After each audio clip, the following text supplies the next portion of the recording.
why the US Air Force can't build any more F-22 Raptors.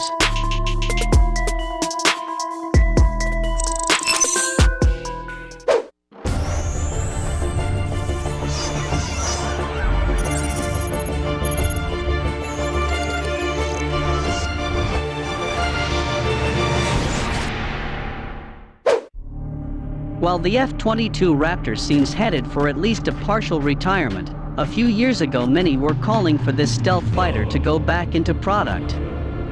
That won't ever happen. China and Russia are flying their own fifth-generation fighters, so it would then make sense to produce as many F-22s as possible to counter those threats, which would mean long closed-down production lines. That, at least on the surface, would make a lot of sense, and the idea received much public debate back a few years ago. However, in practice, it would be almost impossible.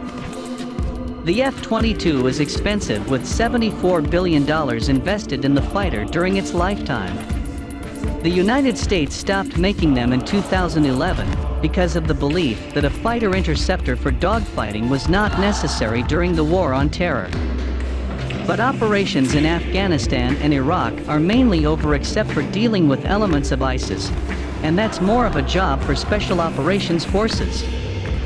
But now more airplanes adept at dogfighting may be necessary for potential great power conflict with Russia and China, as well as rogue states like Iran and North Korea. The downside of F-22s. While the F-22 is an amazing fighter aircraft, the plane does have its share of challenges. For one, F-22 Raptors have a long checklist of tasks that need to be completed before a flight. There has been one crash last year that the Air Force doesn't like to discuss. Reliability has been a concern. For example, F-22 oxygen systems have had well-documented problems, and the landing gear collapsed. It needs a lot of stealth coating maintenance. There is then the argument that the entire program has been overly ambitious and optimistic. Originally, the Air Force wanted 750 F-22s. Then it bought only 186 fighters. Now, estimates state that there are less than 100 regularly flying at any given time.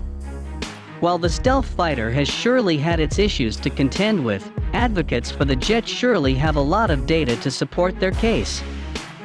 At an agile speed of Mach 2, a ceiling of 50,000 feet, and a range of 1,841 miles without refueling, the F-22 has its charms. In addition to air superiority missions, the stealthy fighter can also take out ground targets. Technicians can also just plug in a computer to get the latest maintenance information. New weapons like beyond visual range missiles can be loaded up as they are updated. Data links allow it to talk to the F-35. It has improved situational awareness with its advanced synthetic aperture radar. Then, there is a clear record of excellence that can't be disputed. In wargame after wargame, the F-22 dominates the airspace it flies in, taking out in simulated combat anything it comes close to.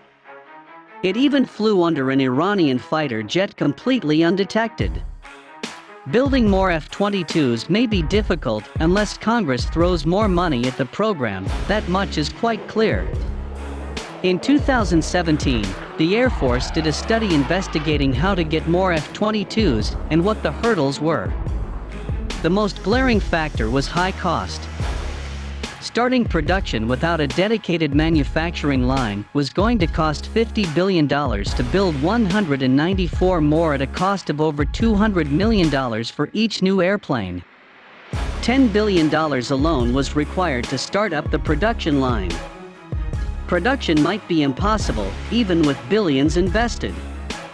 While even money issues seem likely to kill an F-22 line restart, reporting back also from 2017 points to the fact that there might even be harder problems to overcome.